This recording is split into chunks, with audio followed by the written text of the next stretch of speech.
alltalk, the Geekbox Forums community podcast. This is episode 45 for the week of December 10th, 2012. I'm Dakazu from the forums, and who else is here? Mr. X. And Totoro. I know why you did that, Darfox. I know why you did that. Why'd you do that?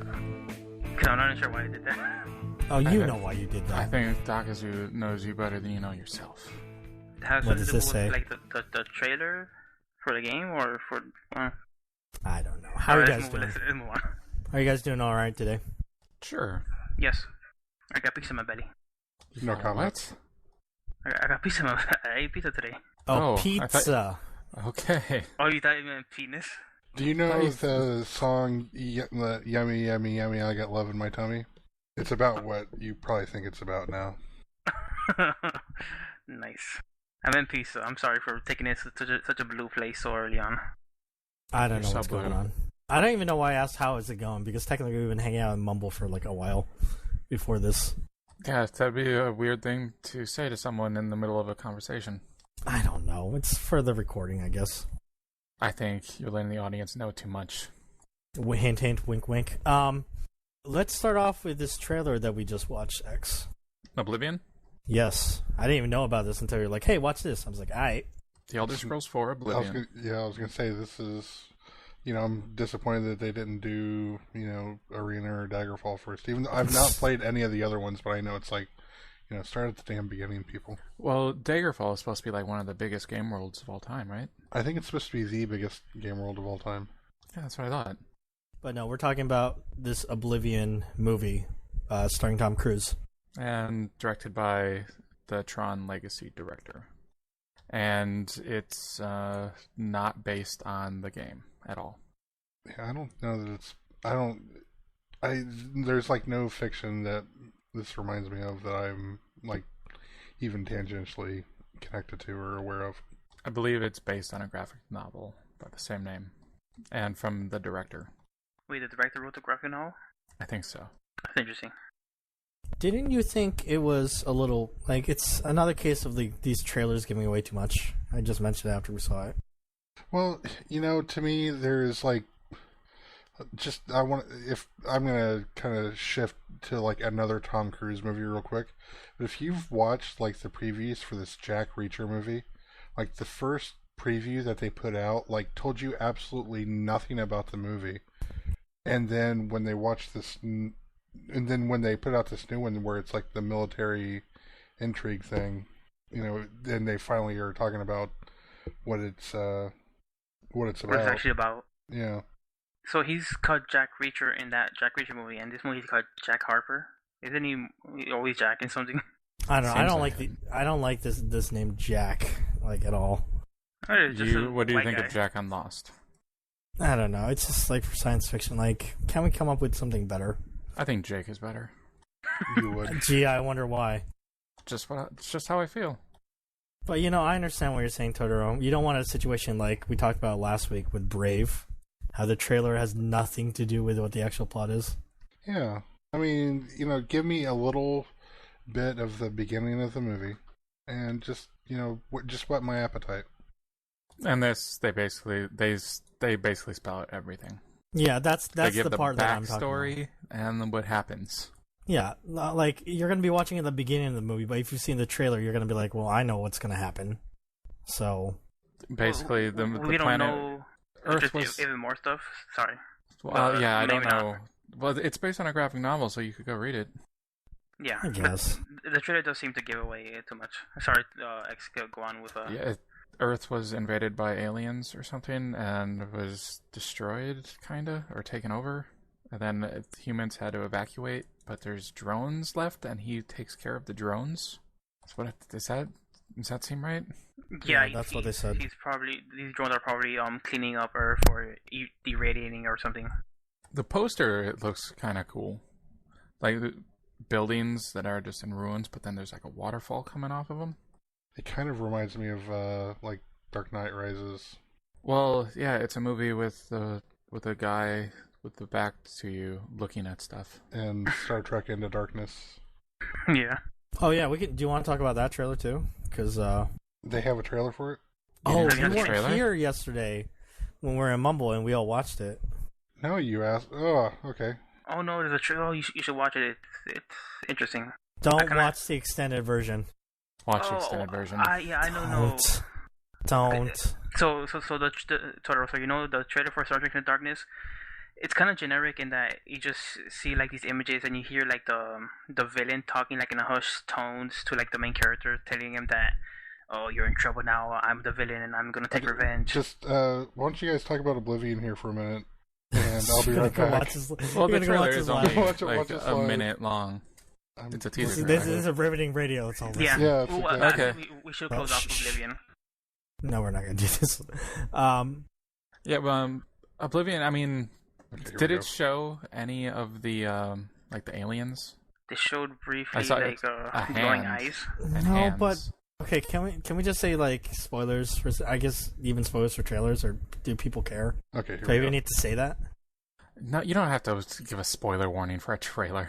Okay, Yeah, I'm not sure because this is the That this is the thing. is taking this whole spoiler warning thing too far. If you're Okay, I'm not sure because this is like my hang up about it. Like, I'm sure some people agree that, when you watch trailers and they give away too much, it's annoying. At the beginning, it seems like Tom Cruise is on a deserted planet because, like you said, they were invaded, they lost the war, or they won the war, or whatever, they drove him back. It And sounds they like had to they weren't desert. invaded; they just fought a war.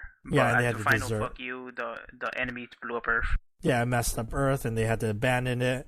And Tom Cruise and this lady are there, and they're doing, like, drone repair, whatever that means, before they can leave. And then Yeah. but it looks like that happened years ago, where everyone left Earth. Mm-hmm. But then it turns out there's still humans there. Yeah, Tom Cruise is captured. He finds Morgan Freeman Mm-hmm. And talking about penguins. so when Yeah. so when you said like you kind of briefly see the aliens, I assume that those are actually just like masks from like the humans that are still there. Well, it showed one like punch through the floor and grab his foot and then drag him off or something, didn't it? That looked thought like it a was trap a of trap. some sort. Yeah. Yeah, There was that like could be. 3 things that like came up and like the bench's foot or something. But They ooh, show like a low shot of this armored monster, so it might be an armored human, but I thought it was an alien. So you're saying that you don't think there's actually any aliens in the movie? That it's just people? Maybe the twist is that they actually won. The aliens actually won the war, and they're actually working for the aliens reclaiming Earth. Maybe. sure. Well. It seems like there's some kind of conspiracy, and then like the lady that's working with Tom Cruise is not really is like part of the conspiracy. So now, and he's wrapped up in it, and he runs into some girl from like in the survivor pod that might know more about his history. Yeah, it seems like a cool movie, but that trailer hopefully didn't give away as much as it seemed. That's what we said at the beginning. Like it basically spells it out. We don't know Well, what I mean- that twist is, but still. I mean, we think that it did. I mean, it didn't necessarily spell everything out. This could be the most convoluted plot of all time. We don't know. I don't think trailers are going to be that cryptic anymore, unless you're talking about a specific trailer we're going to talk about later. And that is Star Trek. Yeah, I just got done watching that. That Totoro got goosebumps. Which one did you watch? Just the like 1 minute and 6 second one that's on. There's one. YouTube. There's one that's 15 seconds longer. Okay. It's Don't- just No. Well, he's a Star Trek fan, so I don't know if he should Yeah. know or not. Like he Okay. knows a lot about Star Trek. As soon as you see it, you'll be like, "Oh, okay." But that's the thing. Would they actually show that in a trailer? I don't think so. I mean, who is he's supposed to be playing the British dude, Sherlock. British. Cornerback. Oh, Gary Mitchell. Benedict Cumberbatch. Gary Mitchell. From the Who is- original, is that like the The character he's playing Yeah. is Gary Mitchell.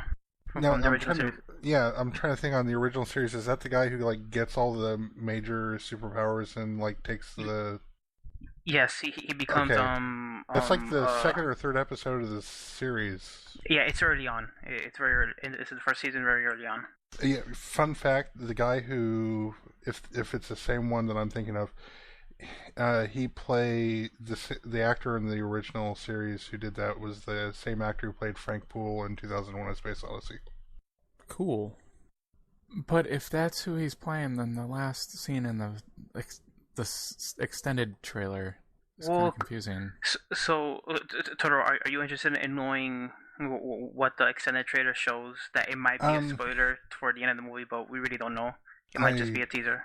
I don't know. I mean, if that's who it is, yeah. Well, because it teases something else that ties into Star Trek history as well. Yes. But it has nothing to do with Gary Mitchell.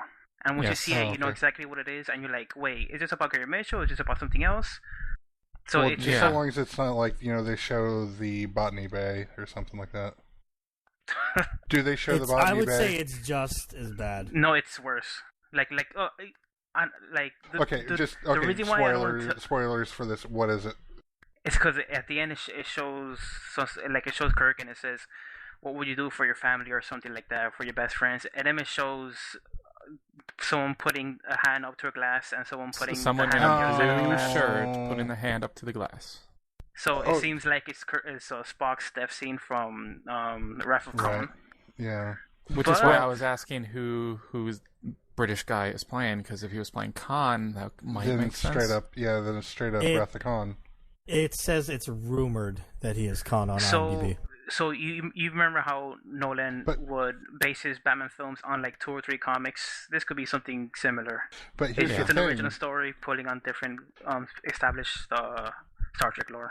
But here's the thing: like in the trailer, I noticed that it looked like Benedict Sloppy Buns was wearing a Starfleet uniform, but it didn't have like the full insignia on it. It looked like one, because you know how they wear the colored shirts and then they have like the black shirt underneath it. It looked like he was wearing a black shirt underneath, like an black shirt. And Khan was never a Starfleet whatever in any capacity. But then it says something like "I'm coming back," and that kind of indicates that it is someone who went out, who left the planet and then came back, which was the whole point of Khan's like the eugenics war and stuff like that. It was that, you know, they kind of went out and they were gonna like populate the stars or, you know, whatever, because they were genetically superior. Yeah. So I mean that kind of fits for me, but I don't know. I feel like having them do Khan like this early, you know, there's not the context for it for me. I mean, yeah, they're like within this new Divergent Trek universe. Well, I mean, it's not necessary. I mean, there's no guarantee that that's what they're doing. They could just be they put that in there to mess with people. I bet that's probably what the deal is. I hope so, because it's too early for them to be doing this. So in the trailer, he also talked about how he's gonna have his revenge and stuff, which does tie into, you know, like the Wrath of Khan and stuff. But like in the original series, they sort of implied that Gary Mitchell had some jealousy towards Kirk and stuff like that. So maybe in this alternate timeline, things in their friendship went even worse, and Gary Mitchell was wronged even worse in his alternate timeline. So he's a lot more bitter. Sure. Because I think in the what do we call that? Stop. I'm not that familiar with the original. So who is that? Who is Gary Mitchell? Okay, yeah. So let's explain quickly what the original episode called. Wasn't it called Where No Man's Gone Before? I believe. Yeah, I think so. It's like it's like the second episode after the Cage, which didn't have Kirk. The first episode aired that wasn't a pilot was the Man Trap, about that monster that was sucking out the salt. Yeah. So Where No Man's Gone Before might have been the second or third. Yeah, I think so. I think it's the second. Well, either way, it's very early on, and basically in that episode, the Enterprise flies through some sort of force field or some sort of energy field in the space, and it triggers like an accelerated growth within a crew member of the Enterprise called Gary Mitchell, who was like a colleague of Kirk. They went to school at the same time, but Kirk got ahead of him and became captain, and Gary Mitchell was just like a regular dude, right? But they're still like good friends, right? So everybody has like an ESP rating, depending on how much like extrasensory perception you have, but nobody really has enough ESP to actually use telekinesis or read minds or blow people up or anything, right?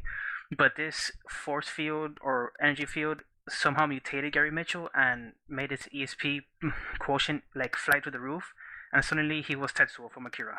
You know, he's like somebody who was like a regular person, maybe a little bit downtrodden, but suddenly he has the power of God, and it goes to his head, and he starts to like.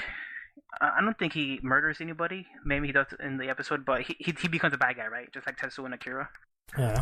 And Canada! and Kirk has to be Canada and fight him using regular human skills. So that's what Gary Mitchell is. He's just a villain in a early episode in Star Trek. No, we're kind of off on this. Where No Man Has Gone Before is the first one outside of the cage. Oh, really? Yes. Okay, so I was wrong. I thought the Man Trap was the first one. So he comes back? Yeah, the Man Trap isn't until the fifth one. Is he like the only like character in Star Trek that gets superpowers then?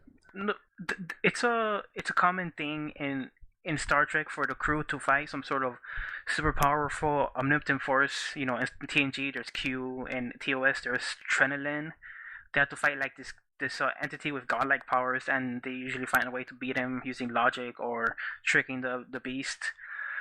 As far as there being a regular person getting superpowers, I'm sure Gary Mitchell isn't the only one. There must be some episode somewhere where somebody gets other powers. Well, Khan there had was like super strength or something, right? Well, but Yeah. that's because of his genetics. Now, there was the episode of The Next Generation where Riker was imbued with the power of the Q continuum. Yes, correct. And that wasn't as dark as Wonder Man has gone before, but it had something similar where for a second there the power kind of went to his head. And there was also that time where Data got that chip that gave him emotions. I don't know if that's the same thing. Probably not. No. So there is something else we could bring up, but I'm kind of hesitant to bring up because it's a spoiler for this old TV show. But depending on how much this movie follows that episode, it may be a spoiler for the movie as well. You're talking about the blonde lady? Yes. Oh, Janice. Now, was that Yeoman Rand? No. That is a character made specifically for that episode. She was introduced and sent off in the episode. Okay. Yeah, I saw blonde with the blue uniform, and I was thinking, oh, yeah, we're getting Yeoman Rand. I'm happy about this. No, it's not. It'd be cool if she was there because she's a pretty good character. Yeah. So I think Dakazu is the czar of spoilers. Should I describe about this blonde lady? I don't really care because at this point I just noticed something in the extended trailer. What did you notice? At 1 minute and 3 seconds when he has that hand up against the glass, Kirk has his hand up against glass. It's the Vulcan symbol, you know. Yeah. Sure. Yeah, like when he puts it up, it's like the V. Yeah. Yeah. What if it's old Spock in there? His hands doesn't look wrinkly or bony enough to be Leonard Nimoy. That guy is old. That's true. But what were you gonna say, Darfox? So complete spoilers about that episode of the original series, and it's possible spoilers for this Star Trek Into Darkness movies. Though I have to imagine they do something slightly original, at least slightly original. But so that blonde lady with the short hair, she's actually like an expert on ESP of some sort. She has a pretty high ESP quotient. So when they hit the force field, she eventually gets affected the same way Gary Mitchell does. It just takes her longer, and it happens like towards the end of the episode, right? So Gary Mitchell says, "Oh, you're one of me. You're one of the master race. Join me." So then she joins him in like taking over the universe or whatever his plan was. But then Kirk talks to her and it says that, you know, like Gary Mitchell's crazy. He got this power out of nowhere. He didn't get it out of years of evolution how he deserves. Imagine of God being born without any wisdom or anything. He's a god without wisdom, right? So she agrees with Kirk, and eventually she's the one who kills Gary Mitchell, and I think she ends up dying as well. So that's the plot. If it follows exactly like the TV show, the blonde girl will also get the superpowers. Dr. Daner? Yeah, I think that was her name. You know a lot about Star Trek. I saw it T-West very recently. That's why I was pretty sure about the Man Trap, but it's possible that the DVD has it in different order, or maybe I just don't remember. Oh, that's played by Sally Kellerman, who, if memory serves, was the same person who played what's it called? Halib Sulayyan in who? MASH. Oh, okay, MASH. I never seen MASH, so I don't know. I thought it was a Star Trek thing. MASH. I'm is sorry, so good. baby. That's okay. So, Totoro, you generally thought it was a cool trailer? Yeah, I mean, I'm pretty excited about it. I mean, it's something that I will generally go see a Star Trek movie when it comes out. If that is the way it ends, though, the way it is in that extended trailer, I can't believe they put that in. Well, see, the thing is that they're still, like, for where their timeline is, for where they're supposed to be, I mean, it's just, like, so far, it's supposed to be, so many years out beyond where they're at currently. Well, how much time has passed between the first movie and this one? And by first, I mean the 2009 one.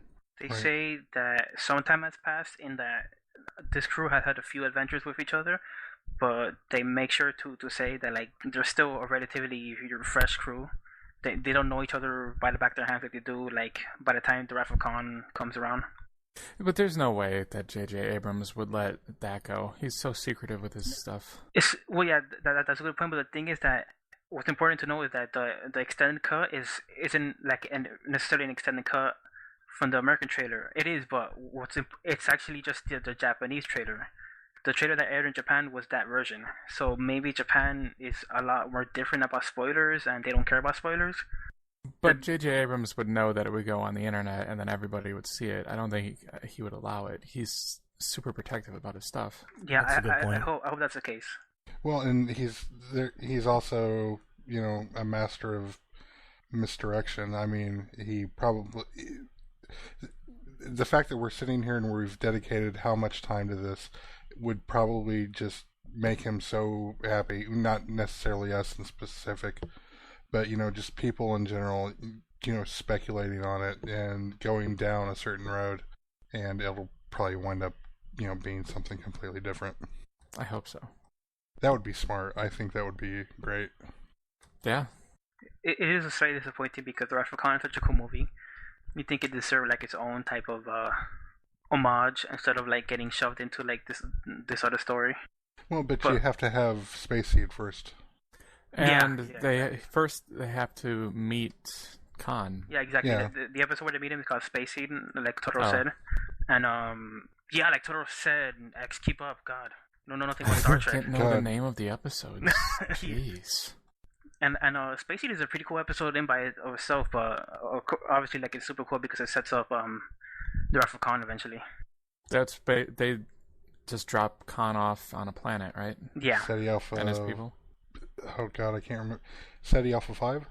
And then that planet's sun is going out or something? Yeah, something. So when they dropped them off, it was a pretty lush planet where they could survive, living off the land. But some shit happened, like a supernova in an air ring system or something like that. So it made the planet like a desert wasteland. So they lived there for like decades, fucking in this horrible, harsh environment.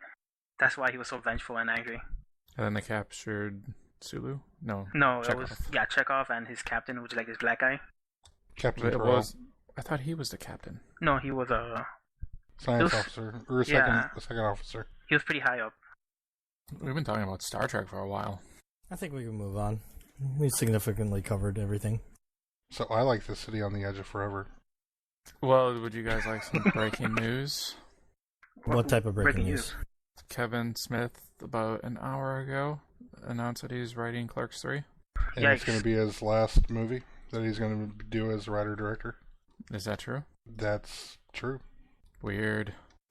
He announced that like yesterday, that he was going to do one more thing as writer-director, and it's not this like Hit Somebody or Hit Something, which is like going to be a miniseries, but Clerks 3 is going to be his last movie as a writer-director, allegedly. So until he decides to make Red State 2. Yeah. How do you guys feel about Clerks 2? Do you guys hate it? No, it's okay. I think Clerks 2 is fine.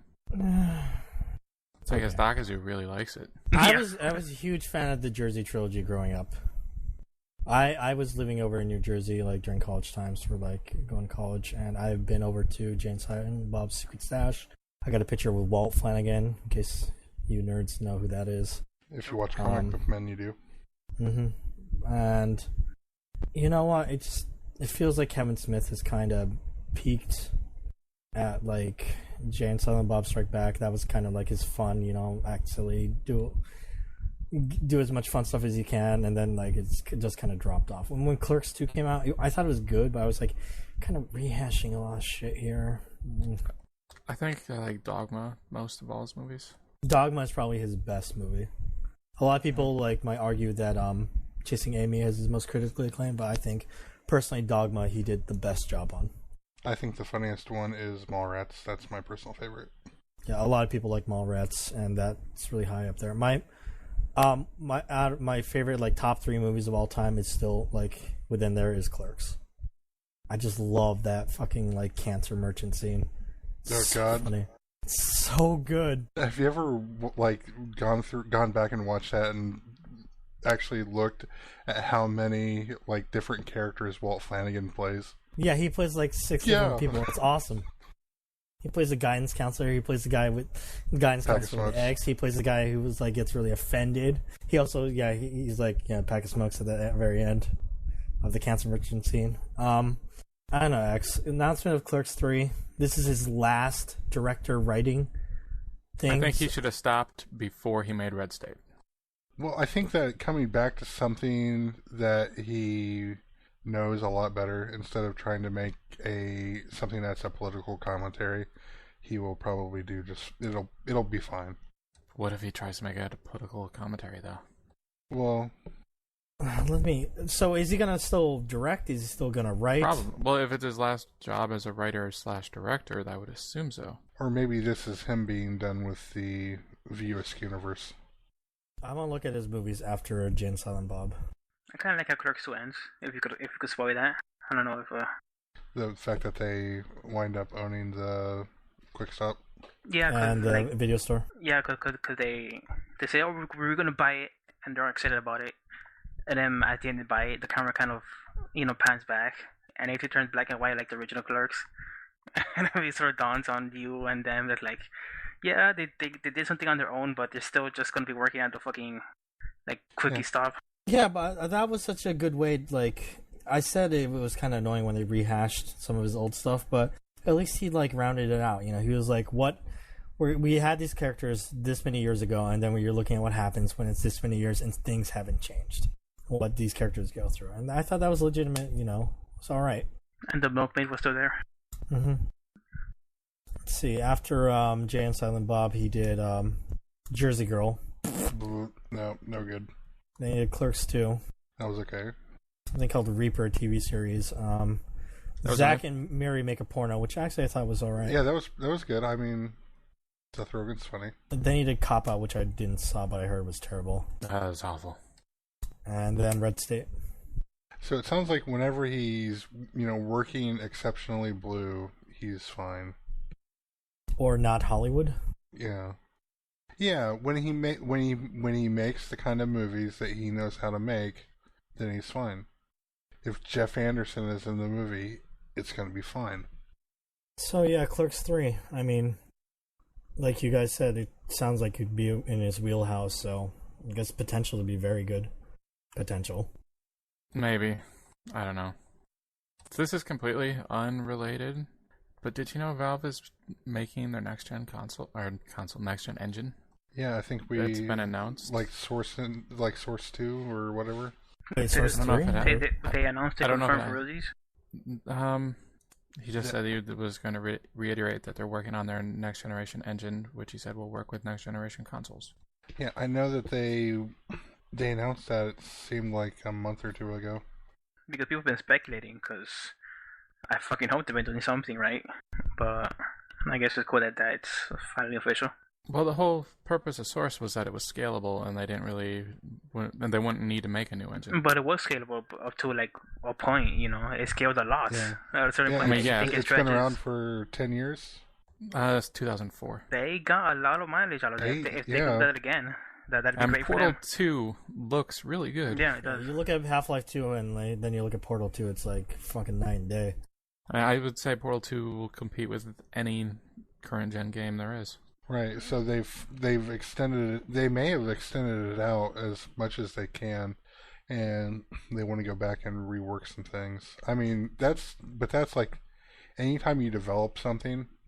Speaking from experience, whenever you get done with something and you start working with what you've made, like you immediately go back and say, God, if I would have done this differently, or this other thing differently, or this needs improvement and things like this. You can start tacking stuff on, but sometimes it's just better to go back and just rework it. Yep. But do you think that means that they're also making Half-Life 3 for it? That wouldn't with surprise the new me. engine? Because that's how they launched their current engine. Yeah. All this stuff is only logical, right? That they're working on a new engine and that they're making Half-Life 3. It'd be weird if they weren't at this point. Yeah, that's true. But it's kind of weird, though, that they never did episode 3. Kinda.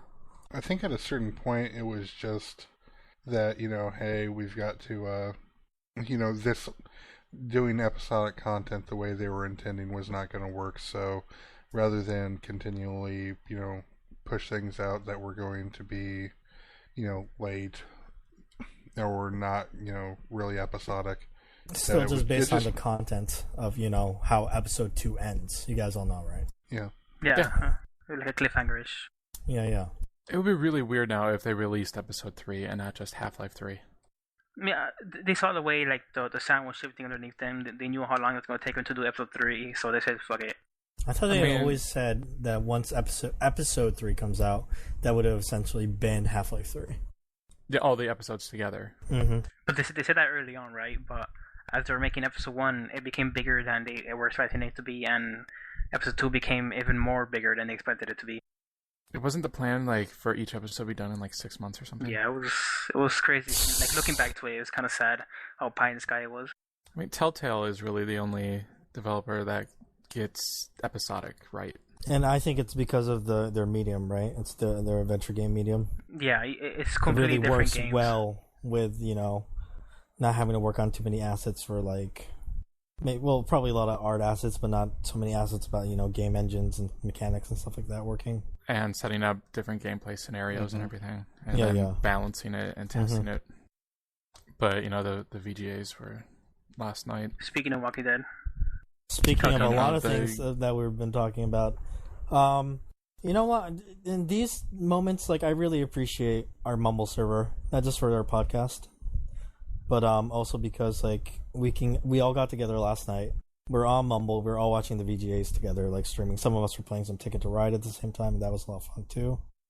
And yeah, I mean, just being at home alone watching the VGAs, I can't think of a sadder experience.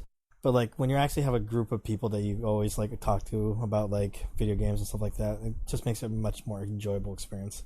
You get to geek out together. You get to comment together. It is fun. Yes, it was. Bitch and whine and complain together. Yeah. So let's talk about the VGAs. I thought they were not bad at all. I thought they were fairly fucking decent. Yeah, I mean, it was a decent award show. I mean, except for some of the character nominations, the things they do. For Character of the Year, they'd have people come out and show a little skit, the Master Chief thing. That was awful. They still have some eye-rolling moments, but they were far less embarrassing than the eye-rolling moments of years past. Yeah, I would say they were far less done, and some things were even kind of well done. Whenever they showed their trailers, their big thing was they got what was it? The composer of Assassin's Creed 3. He was conducting an orchestra, and they were playing live performances over the trailers, and that was really cool. And the orchestra was dressed in this weird leather fashion. Well, some of them were. Some of them, I think, some of them were in traditional performance wear, the tuxes and stuff. It would look more black on black tux or whatever, but it was. Well, fashion sense aside, I thought that was really cool, and that was well done. Did you guys think it was weird how all the character nominations had this comedy skit, but then with Connor, he was just fucking dead serious saying thank you for this award, and that was it. Yeah, that is appropriate to that character. I guess maybe the development studio said, "Oh my god, the VJs wants a custom animation. They probably want us to make some boob jokes. Fuck that. Let's just make it serious. Thank you so much. Goodbye." How were any of these characters supposed to compete with fucking Claptrap? You can't win. They weren't. That's why they all lost. Yeah, and that's well. I'm just saying, like you mentioned the Master Chief one. Yeah, they did a comedy sketch with the Master Chief, and that was so out of place. Same thing with the Commander Shepard one. Well, I guess that one was a little better. The Shepard that should not have been nominated. Because that isn't really a character. That's a thing. That's supposed to be you because you make all the choices. He's a little bit of a character. He's halfway there. But I would even agree. Even if they had put in like Handsome Jack. Didn't they? No, the guy who did the voice for Handsome Jack was nominated and won for like best performance by a human male. But That's cool. The character, who is a complete and utter prick, but you know, we're not going to go into that. Can we talk about that a little bit? I mean, some of the awards that they gave out were really awesome, but the problem with this, like it's always been the problem with the VGAs, is they're a award show, but it's not like a show about the awards. It's a show about the trailers. Right, and I think we need to save one of the trailers to talk about after we talk about everything else. Yeah, but just the fact that, like, if you look at some of the awards, like you mentioned, the best performance by human male. Remember when they used to give out those awards like Megan Fox and fucking Transformers? They were terrible. They would just give it to whatever celebrity was willing to show up. Yeah, but now they actually gave it to a legitimate performance. Handsome Jack, that guy, awesome performance in that game. Well, but it's really fucking sad that they don't actually do it like in the show now, because that was like a big controversy last year that Mark Hamill showed up for the ceremony, and they didn't even tell him. Well, no, they didn't do the award there, and like he shows up and he's like on the red carpet or something. They're like, "Hey, congratulations on winning the award," you know, and he's like, "Okay, you know, I didn't know that any of this was like going on, you know, like before the award show even started." Yeah, that's just a perpetual problem with the VGAs because, like I said, it's not a show about the awards, even though it's called Video Game Awards. It's a show about like debuting trailers. It's kind of sad, but I mean, I thought at least in that aspect, they're working within what they have. I thought they did a nice job. But I was kind of surprised by what won Game of the Year. You want to start right with that? Yeah. Yeah. So for nominations for Game of the Year were, let's see, Assassin's Creed 3, Dishonored, Journey, Mass Effect 3, and The Walking Dead. And we were in Mumble, and when the nominations were being read off to us, Dakazu said, "I will laugh so hard if Walking Dead wins because it has no chance. I bet it's going to be Assassin's Creed." Just based on like how like they used to do the VGAs, they would just give it to like the choice, the popular choice. But guess what? I laughed. I laughed as hard as I could because I have a bad cough right now. Fucking bug. Yeah, Walking Dead, the game, won. I would have never seen it coming. But it's kind of surprising because I don't know how much of a game that actually is. I mean, it's a game, but it's not as much of a game as the other games are. I understand that description, but I still think it's like a game, you know. No, it's a game, but it's not as gamey, I guess I would say. Yeah, but like if one game makes you press more buttons per second, does it make it more of a game sometimes? If that's the case, then StarCraft 2 is the most gamiest game that ever did game. Forever. Yeah. Well, I mean, the amount of interaction you have with what's going on. And you don't have. It's very limited interaction. You could say it's even less interaction than Dear Esther, where you actually move around. Control where you move around that island. Well, you have direct control. Well, but you could argue also that you have more interaction with the world because you're making choices, whether or not all these choices are actual choices, because you know some of them are false choices, but that's also part of the story and the experience. It changes the outcome of things that happen. That's true. I've only played through the first 2 episodes of Walking Dead. Yeah, I think I'm halfway through the first episode myself. No spoilers. So. I haven't started. No, I'm not. There's zombies in it. You gotta press a button at some point. Spoiler. No. You do. I hate you all. Yeah, but I was really surprised that they won. Yeah, I like it so far. I'm anxious to play more.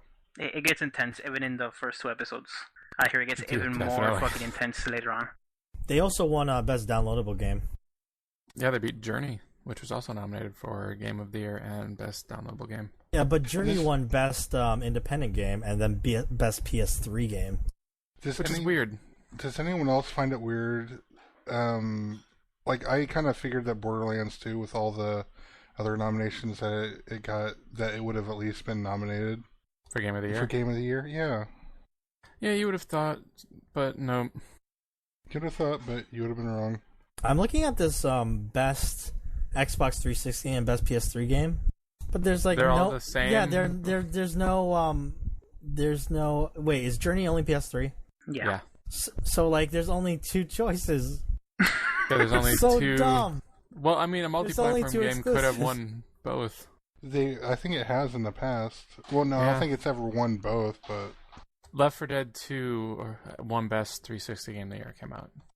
But that was, I guess, an exclusive? That must be harder now because, console exclusivity, if it's not Nintendo, between the PS3 and, Xbox, it's probably, like, not that different. Well, there's no exclusives anymore. Probably because they're all currently in development for next gen. Right. Yeah. Well, Giant Bomb usually divides their awards as best console exclusive for each console, and then best multi-platform game. Yeah. I mean, considering That's smart. considering if there are actually enough exclusives to do that, that is the best way to do it because there's just too much crossover. I'll tell you, I'm happy It is. for XCOM winning best PC game over Diablo 3. I still want to play Torchlight 2. I've got that installed. I'm gonna boot that up sometime here soon. Torchlight. Definitely, we'll all play that together. Thank you, X. You're welcome. Is there another nomination you want to talk about? Telltale also won Studio of the Year. That makes sense if they won the best game of the year. Yeah, it does. I'm just like, I respect like a lot of the choices that they made for like some of these awards that they gave out. Well, don't they get people from different like media outlets? Yes, like people from they, Giant Bomb. They've always had basically game journalists, who's who of game journalists group vote for the actual outcome. It was just the actual award presentation that usually pissed people off. But the actual nominations and awards, people usually agreed with them even from the beginning of the VGAs. No, not. I mean, I remember they would nominate games for like best fighting game of the year, and it would be games that came out the previous year. Yeah. I remember that happened. Well, I'm also looking at best fighting game here for this year. In Persona 4 Arena beat out Dead or Alive 5, Street Fighter Cross Tekken, and Tekken Tag Tournament 2. People like that game. That game is from a That's well-known such a fighting niche game genre this developer. year, though. When Street Fighter 4 came out, there was a big boom of fighting game again, but it's died down like from year to year. That is weird that Persona 4. I didn't know Persona 4 Arena won. Yeah. I'm surprised it's like Dead or Alive. Wait, all 3 of those other games were like would have been shoo-ins, would have been like sure wins because they're huge franchises that really likes them. Mm-hmm. But no, an Arc System Works game won. That is really bizarre because those are like the really crazy obscure like 2D fighters like Blast. I want to know what was up with Best Shooter because I love Borderlands 2. You guys all know this. Yes, I would but not it is- call it Best Shooter. It is. I mean, it's more like Diablo. I mean, the shooting in it is okay, but the shooting in it can't be great because you have to level up and improve your stuff. But the main thing you're doing all the time is shooting. The shooting Yeah. mechanics are sound, but I don't know. I mean, the shooting in Halo 4 is way better. I'd say Halo 4 is a better shooter. I might not say it's a better game overall, but it's a better shooter. Oh yeah, okay, I understand that. It won but- Best Multiplayer Game, which I'm totally okay with. Yeah. That makes a lot of sense to me. It's not player versus player, but it's player versus enemy, and It's co-op. Yeah, it's co-op, and it does a great job. So that makes a lot of sense to me. I think that's the only win I'm looking at this list that really stands out to me. Oh, I guess we could talk about Game of the Decade, but that's pretty dumb. Well, I mean, that would have the one Half-Life 2 won Game of the Decade. Yeah. But that would have been my number 2 on the list, Your number one is Portal. obviously. To me, it had to be either Portal or Half-Life 2. If you look at the list, though, I'm like, there's some games on here I'm like, I don't know if they should be on here. I thought Mass Effect 2 was nominated, but this list I'm looking at says 3. Yeah, I think it was 2 that was nominated. This list is wrong. Because there's no way 2 would be nominated over, or 3 would be nominated over 2. Well, and I know that, personally, I preferred Arkham Asylum to Arkham City. But me too. I don't know if I'm alone in That shouldn't be on the list. I've questioned Red Dead Redemption on this list as well, and Mass Effect. I would put Assassin's Creed Brotherhood on that list instead of Arkham whatever. I mean, I don't mind the Game of the Decade list because it's such a huge list and it's so subjective. Like whatever, it's never going to be That's my true. list. It's never going to be my game. But I can accept the game like Half-Life 2, which is it's still a pretty great game. And back when it came out, it was probably really mind blowing. This was the only one that was decided by the public, though, right? Yeah. Well, but then when you consider that, when you factor that, I still come back to Half-Life 2 and Portal. I mean, those are like the only two that it could have been. I mean, Portal and Half-Life 2 would have been on my list of anything. If I would make the list, those two would be on it. Well, but Portal would be number one. Well, I think earlier we were talking about, or this may have been before we started recording, but, Half-Life 2 and Portal, those are like, of my all-time favorite games, those are like in the top 5. Yeah, Portal is my number one, but I would actually say of the Half-Life 2 games, I would say that Half-Life 2 might be the worst of I think it's worse than the 2 episodes. It's got some pacing issues. Yeah. Yeah, the vehicle segment's going for like forever. Mm-hmm. Yeah, way too long. But we don't go to Ravenholm. That's like the best thing ever. Yeah, Ravenholm is actually really cool. Ravenholm is. I would buy just a little extra episode that was like 5 hours of stuff like Ravenholm. Not me. That shit fucking made me like cringe. Not because it was bad, just because it was intense. I was always nervous going through Ravenholm. I was like, oh, I got no ammo. Everything's around me. Zombies. Gravity gun and the big saw blades. Gravity gun and whatever is near. You know what it was? It was the stupid poisonous head crabs. Yeah, that knock you down to 1 health. Those would be the worst. Should we move on to the trailers? We should. We've been saving those. The South Park game actually looks pretty decent. Oh yeah. So how much of that do you think was actual gameplay? Every time it showed a group of people like fighting, I think that was gameplay. I think it's all gameplay to an extent because it all looks, yeah, it's all in engine. Yeah, it all looks like the TV show. They did a pretty good It looks job. Fantastic. But it showed like a tornado or something attacking people. I'm pretty sure that was gameplay because it is like a traditional like JRPG style. Oh, yeah, or Mr. Slave showing up and like making a kid disappear through his bum. It looks awesome. It really looks awesome. Now, have they announced if that's going to be like a full like $50 or $60 game? I'm 90% sure that's a full retail game. I hope so. But it's from THQ. Yeah. And I believe all of THQ's games are delayed a year.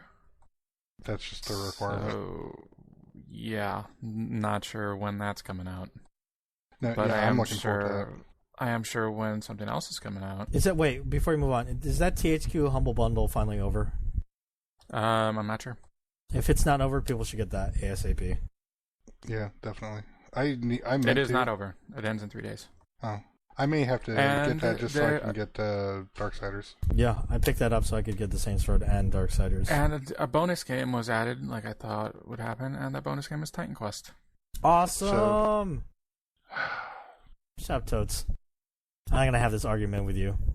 Yeah, again. You know why? Because it is. Shh, whatever. I'll fight you through the internet. There was a release date given for Last of Us. I thought we were saving that one for the end. Because that's the most important one. No. Are you crazy? No. A discussion needs to happen about another one. Let's just move on to Last of Us. Last of Us looks amazing. That trailer was awesome. Yeah. I want to play that game now. Probably out of trailers, it was like the best trailers. That's coming out May 7th, by the way. Yeah, I'm just pre-Game of the Year 2013 for me. Oh. I think it's not strange that that's coming out before E3. Because I'm pretty sure they're going to announce a PS4. Although I hear it's not going to be called 4 because in Japanese 4 means something else. Possibly. The word, Shine. Like death. Something like that. Yeah, Shi? death. Yeah, she. Well, Ichi San Shi. Yeah. But do you pronounce it something else? Well, so it would be called PlayStation Death? No, you can count things in Japanese with, like, depending on what you're counting, you use a different, like, counting system. I mean, that was like a rumor / speculation I think IGN posted. So I think so. So it wouldn't surprise me either way. I'm surprised they've lasted so long by calling it PS2 and 3 and not just call it something else. It wouldn't surprise me if Super PlayStation. Yeah, it wouldn't surprise me if they go with PlayStation 4 or they just call it something else. PlayStation 64. PlayStation 2013. Oh, one thing that annoyed me about the VGAs, because they showed this like right before they showed The Last of Us. A guy came on. He was playing a lute, and it was like really nice, like music. Oh yeah. And they have the audience fucking doing the wave to it. Oh, it's terrible. They were paid to wave a bit. Yeah, I know you guys were mentioning it, but at the same time, it's Yeah, like, they're paid audiences. I know, but can't they just fucking stay in? Like, it's nice music. They should just be like enjoying themselves. Well, it wouldn't be much of a TV show if the audience was just sitting there respectfully enjoying. Yes, but the they could have music. just focused on the guy. I would just stay focused on the guy. Don't show the audience. It's a problem with It the was producers. short too. It's not the audience's problem, I don't think. It's just that the producers were like, this is a great musical piece. What did it do during great musical pieces? Wave! It was not appropriate. Anyway, let's get back to The Last of Us. Yeah, Yeah. Fungus People. Graphically, that game looks so good. It's so hard to believe that it's on PS3. I like they showed a quick scene of like the military executing people on the street, or like at least containing them on the street, and they show like the main character just casually walking by, and like, that's interesting. So there is actually some seemingly some sort of established order, unless these are just gangsters dressed up as military guys. It just, oh god, looks so fucking good. Naughty Dog just needs to send me a copy right now. It does look good. I don't care if it's buggy as hell. Yeah, it's just, Yeah, that game has a really good chance of being my game of the year next year.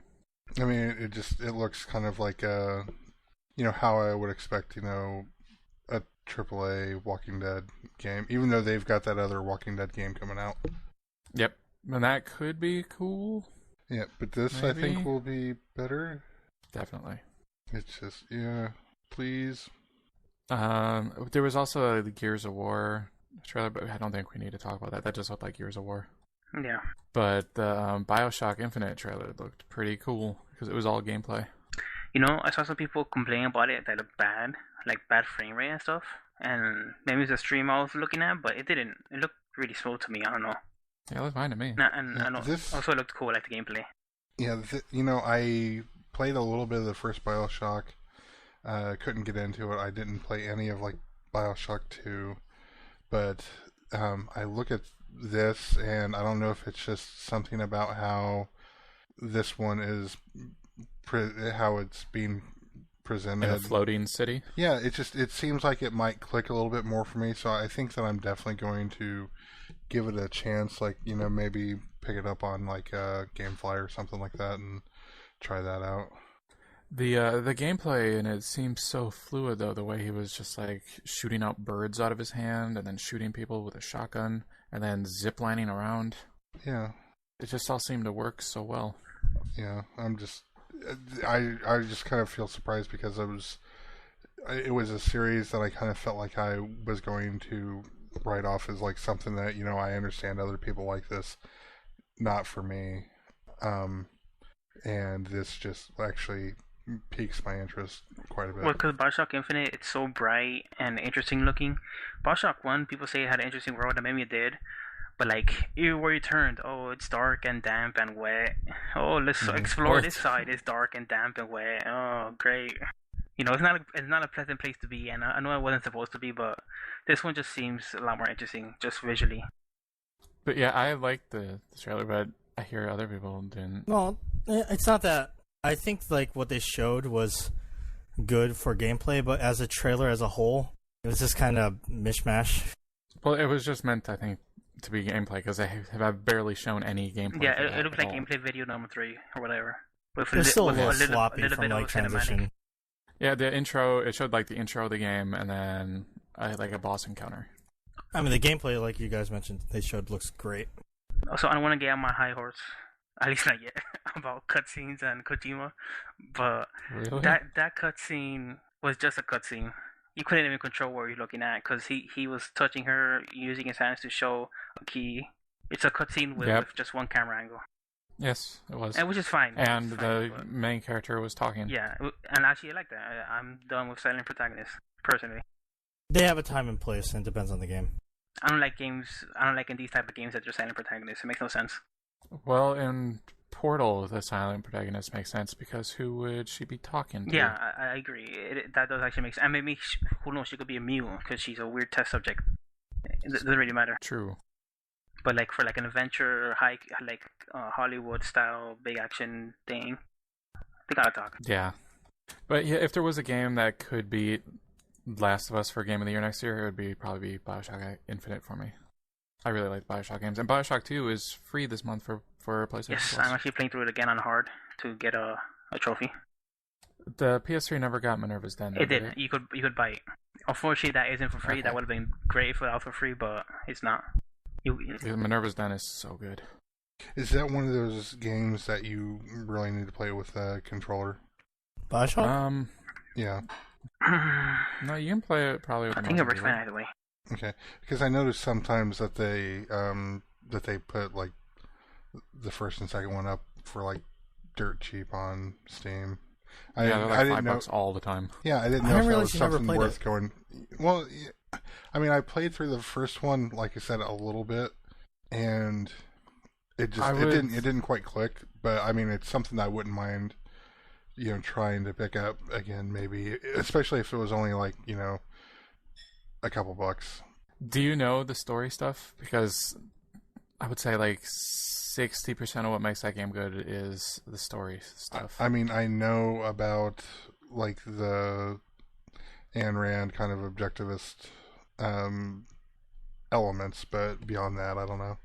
Oh, I can't believe you've avoided spoilers this long. Yeah, there's a specific review at the end of the game that really a lot of people liked. Okay, I don't know about that. It's something I don't think that I've, or if it's something that I've heard, it's something that I have heard and then since forgotten. Like I didn't commit it to memory or anything. Mm-hmm. Was there any other trailers? There was a bunch. There was Halo 4 Spartan Ops, which I don't care about. Spartan Ops is pretty cool, but yeah. There's also the Assassin's Creed teaser trailer for the DLC, which Well, very soon. Whatever. I might play that. I don't know. I just finished Assassin's Creed 3 yesterday. That ending. don't say anything. Well, is Assassin's Creed 3 supposed to be the end of the series, or? Well, there was an event that was supposed to occur in 2012 in this game storyline, and Oh, really? yeah, from day one. And this game came out in 2012, so that may or may not have to do with the game. I don't want to say too much You shouldn't. because Dakazu doesn't want to hear it. I don't. I know I'm behind. I'm sorry, but over Christmas break, I will get the chance to catch up on everything. Good luck. Valcon Dios. I have a lot I of would games say to play. that Assassin's Creed 3 takes a while to get going, but then when it gets going, it's pretty good. Sweet. They also showed the Lords of Shadow 2, Castlevania. I guess now you yes, play I this forgot about that. Dracula. I didn't play Oh, yeah. Lords of Shadow 1, but I played some of it. Spoilers for Lord of Shadow 1. Is this okay? I don't really care about this game, so whatever. So at the end, you find out that you're Dracula all along. So I think you're playing the same character. I think that's what's going on. Okay. I'm Well, really I mean- confused, but I think that's generally what happened. The first game was pretty good. I mean, I was enjoying it. It's just there's like this like swamp maze section that you had to get through that I just hated. It took way too long. I remember you talking about that. I don't think I've played a Castlevania game since Super Castlevania 4. You should play That's Symphony a Night. good game. That is You- that's such a good. I really want to play Rondo of Blood. That's on my list. I played that. I played on the PS3. But you haven't like played Shadow? Symphony? No, Do you like Shadow of the Colossus? I like what I have played of it.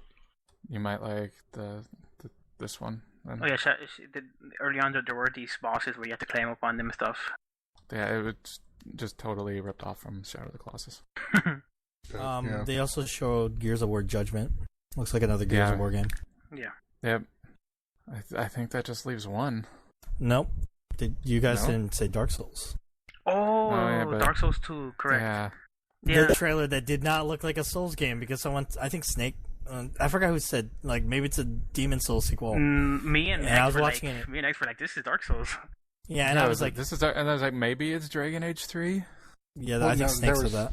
No, there was like this little area, and I was like, that totally. I remember watching, was it Cross playing it, or so? I remember watching someone playing it, and it just totally reminded me of like this little area, and I was like, oh, okay, yeah, that's definitely that. See, I didn't think so because the character movement was too fluid, but I guess it was just a CG intro movie. The enemies that the knight was fighting didn't look like typical enemies you'd fight in that universe, and also there was like a female character. I was like, wait a minute.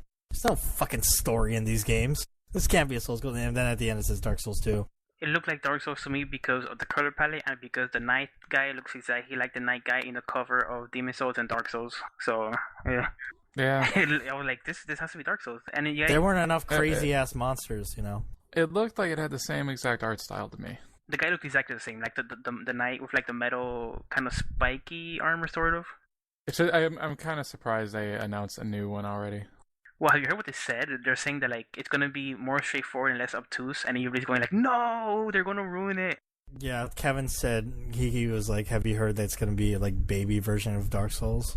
You should wait to see the actual game. Maybe it's not that baby as they're saying it is. I really yeah, hope Tomb it's Raider. not. Yeah, Tomb Raider 2. Tomb Raider as well. Yeah, But yeah, they didn't show a trailer for Tomb Raider 2. yeah. That when I played that game at PAX, I know that I've probably said this 100 times by now, but just totally, that is gonna scratch that Uncharted itch for me.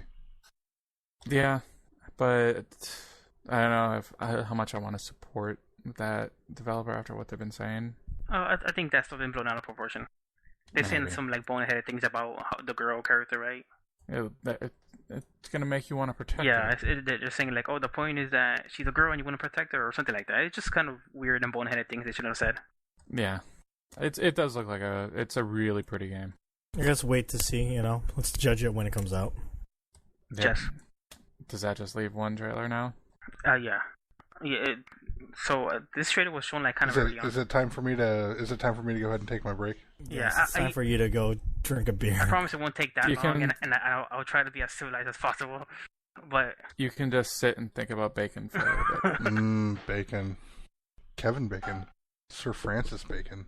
You know, Kevin Bacon was in Friday the 13th. the first one, Yep, he died. He had an Got arrow a through the throat. Neck. Yeah. wait, Friday the 13th is a Jason one. No. Well, it was his mom. Although he This is pops out Voorhees. of the water. Oh, at but the like, end. but yeah, that's the movie. Okay, I got mixed up with Halloween is the other guy. Okay, yes. Yes, I've totally distracted them. So, The Phantom Pain was the trailer. Yeah, so they throw to this trailer that they sort of hint that it's the future of video games. So that to me sounded like it was next gen.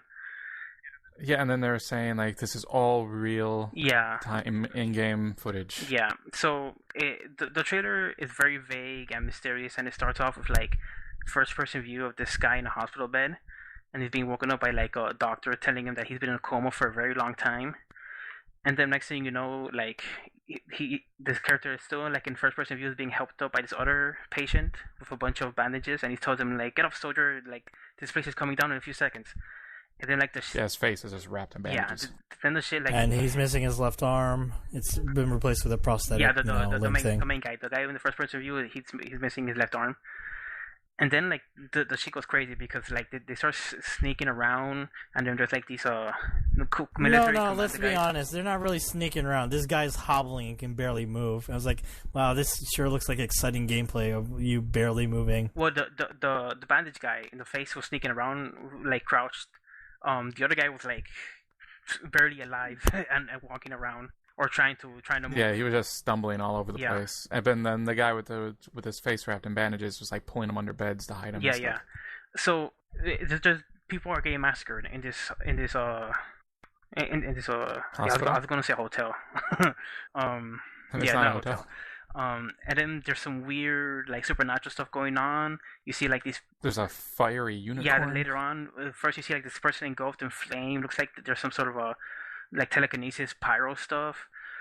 And then it gets even crazier when you see like floating bodies. You see a flaming unicorn, and then at the end it shows like the guy run out of the hospital, and you see like a helicopter. He that looks gets- up. There's Yeah, he looks up. And there's Yeah. like a helicopter that gets swallowed by like a giant flaming well, and this whole thing was just what the fuck, right? Like, And it's from the studio making the game is Moby Dick Yeah. Games. Or yeah, studio. this whole thing was what the fuck, and I actually didn't like the trailer that much the way it was cut. no, we were all making fun of it because they kept interspersing like the footage with like this guy's a black screen and some text of the guy saying, what happened to me? I don't know. I Wow. was saying this looks really interesting. the whole Well, time. I didn't think it looked like shit, but I didn't like the way it was. Generally, I didn't like the way it was edited, right? And then someone made a comment that because if it showed the main guy's face, and he said, "Oh, that looks like Snake." I think it was you, but somebody said that looks like Snake, and like, psh, no, it doesn't, but it kind of does. and it kind of Yeah, ended it there, does. right? So Yeah, and then for the next 15 minutes, you guys wouldn't shut up as you started like pontificating and saying, "Wait, what about this? What about that? Could this be a connection?" Until finally you arrived at the conclusion that It's Metal Gear Solid yeah, 5. this is some weird, bizarre Metal Gear teaser. But the thing is that you need to understand is that the whole internet suddenly flooded with all these weird coincidences of like all these things that had to be Metal Gear, and it all came in at once, and it's like where the smoke there's fire when there's no such thing as coincidence. Well, this has to be Metal Gear. There's no possible way it's not Metal Gear. I don't want you to. The engine looks exactly like the Ground Zero's engine. And the funny thing is that I knew Kojima was in LA because he was he had some meetings with Avi Arad and J.J. Abrams. So I mentioned to Kevin before the podcast, not before the podcast, before the VGAs. I told him, oh, wouldn't it be cool if Kojima reviewed some Metal Gear trailer, because they said that this year they haven't teased. Because normally each year they tease to every single thing they're gonna show. But this year they mentioned that there's a few that they haven't even teased. So I said, wouldn't it be cool? And Kevin was like, oh, that would be the best, yeah. So that when I was watching it, It's a pretty good Kevin impression. so that when they started, It's like spot on. when they started the trailer, like, could this be the Metal Gear? And it looked nothing like Metal Gear to me at first. So like, it's not. It's just some weird random next gen thing. And it showed the main character missing a hand. Yeah. So as far as we know, there are places in the story of Metal Gear where there could be people missing hands, but whatever. It didn't look Well, like Metal I Gear think it would be initially. cool if it was Liquid Snake, but he lost I think his that right would be cool hand. too. Yeah, he lost his right hand. Yeah, and this guy is his left hand. So You know Kenzo what'd be thinks really he's cool? like best boss. Oh my god, what? Bacon. If they replaced his hand with bacon, that would be awesome. No, that would be bad. He would just end up eating it. Or full of ants. And then they'd have to give him another one. He got some. He He would got get some he would have a claw heart attack. hook. I don't see the downside to this.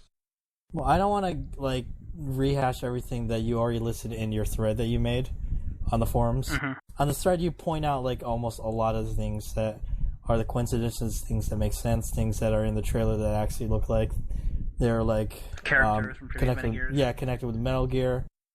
So you can check that out, and a lot of people are contributing that. X made a good GIF of how. I didn't make it. Oh, you found it though, like yeah. how the words Metal Gear Solid 5 would fit perfectly into the title of the Phantom Pain, the way they put it up, and how it has some sections missing inside of it where you could intercut the letters and stuff like that. Yeah, like in the negative spaces, I guess it was called. Yeah, It fits perfectly. yeah. There was something. Oh well, another detail is that the developer, which is Moby Dick Studios, they don't exist as far as we know, or they're brand new. And the person who found the studio was called Zhao King, and that's like an anagram for Kojima. So a lot of really kind of pie in the sky theorizing, but it was just really exciting. Like I really lost my mind on the one server. Well, also, There's no way an unknown studio would be able to put a game like this out without nobody knowing about it. especially on the VGAs. And Jeff Keighley in the pre-show, he said we have a trailer that you need to decipher. Yeah. Fans are gonna have to decipher. So that was And obviously it the took trailer. like 30 minutes. I wonder if Kojima was pissed off or disappointed. Like I gotta be even stupider and more obscure next time to get like an actual like discourse going around. People figured out like initially like right off the bat. Also, I think Psycho Mantis is in the game.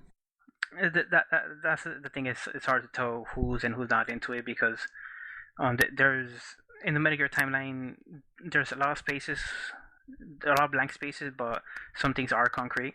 Like just thinking about Big Boss moments where Big Boss lost his arm at the end of Metal Gear 1, at the end of Metal Gear 2, and also when So Big Boss did lose his arm? Big Boss like lost like his whole body when you beat him in Metal Gear 1, like the original MSX one. He's the last boss, and you Right. beat him there, and you kind of fuck him up big time, and then you do it again to him in Metal Gear 2. But even before that, when so the main character in Metal Gear Solid series is Solid Snake. Spoiler alert: he's a clone of Big Boss, which was originally like the main villain. So in the story, the when they did the clones was when Big Boss got fucked up, like he fell into a coma, and while he was in a coma, Major Zero got scared that he was gonna lose Big Boss, so that's when he extracted his DNA and made clones of him. And then he woke up, figured out what happened, and then he was pissed. So this could be when he wakes up from the coma, but that was before Peace Walker, and as far as we know, he has a regular arm in Peace Walker. Doesn't look like a robot arm. So it's a lot of fun theorizing going on, a lot of crazy stuff. But either way, go look at the trailer. At least it's visually interesting. Like the graphics look good. Some of that canned animation was a little silly, but yeah, it does look good. And you were saying that this whole thing could be a dream. I was thinking of a dream because a lot of characters from Big Boss's past appear, and I was thinking that it's some sort of nightmare of he's reliving a lot of the stuff from his past. Or that is little kid Psycho Mantis, and he's making him see all this stuff. Yeah, it could be that as well. But like I said, check out the thread. If you're interested, contribute to the thread. Go read it. The Phantom Pain. Yes. Totoro, you can come back now. I like Super Mario Brothers 3. One final thing. The name that fits into the title thing is Metal Gear Solid 5, but it's Roman numeral 5, so it's a V, and Metal Gear games don't use Roman numerals. Yep, up to now they've usually had regular numbers. So that could mean that this is a Vita game. It could be.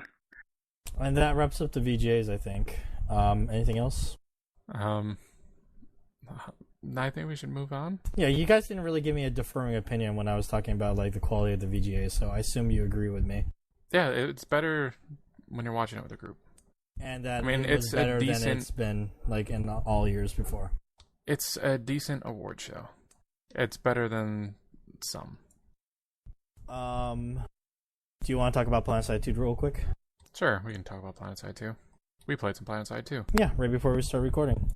It's a pretty fun game. It's kind of hectic.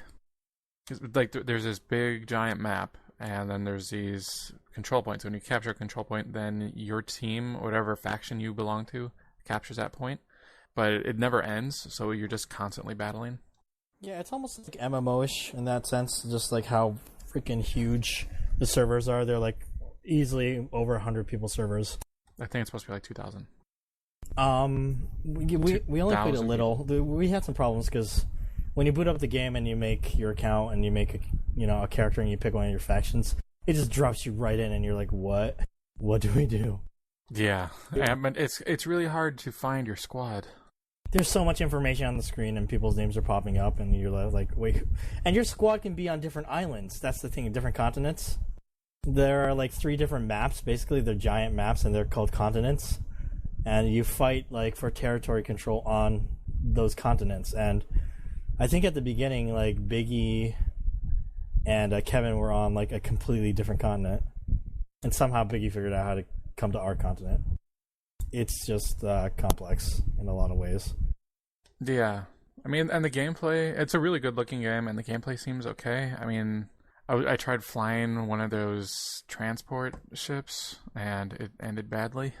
That's always going to be the case with like flipping it on a building. Games with vehicles. But like, just because there are so many people running around, you can literally make like a giant squadron of like airships and go on like air bombing runs against people.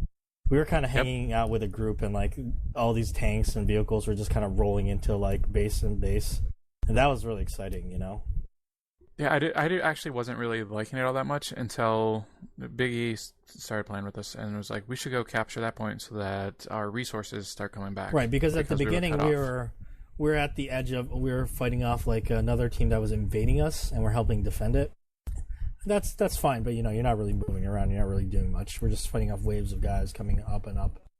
But then we tried to capture other teams' stuff. Well, what happened was our territory, like the territories are almost like hex based, but our territory was cut off from like the remainder of our team's continent, or like map area, and then we lost like a bunch of stuff. Like we couldn't spawn certain vehicles. We didn't have access to grenades anymore. Like we had to go back and capture like a connecting territory so people... so that this one was connected to the other ones. Yeah, and we would have power source and stuff like that. Yeah, it's pretty cool. It is. Ransu was a big player of PlanetSide 1, and he was talking to me before I started playing about like specific things about this that makes him feel like it's not PlanetSide. I know you and I, like, did you touch the tech tree at all? No, I didn't. Yeah, we didn't really get into that, but I forgot that there was unique skills, so I was playing as the heavy. I didn't even realize I had a shield I could put up.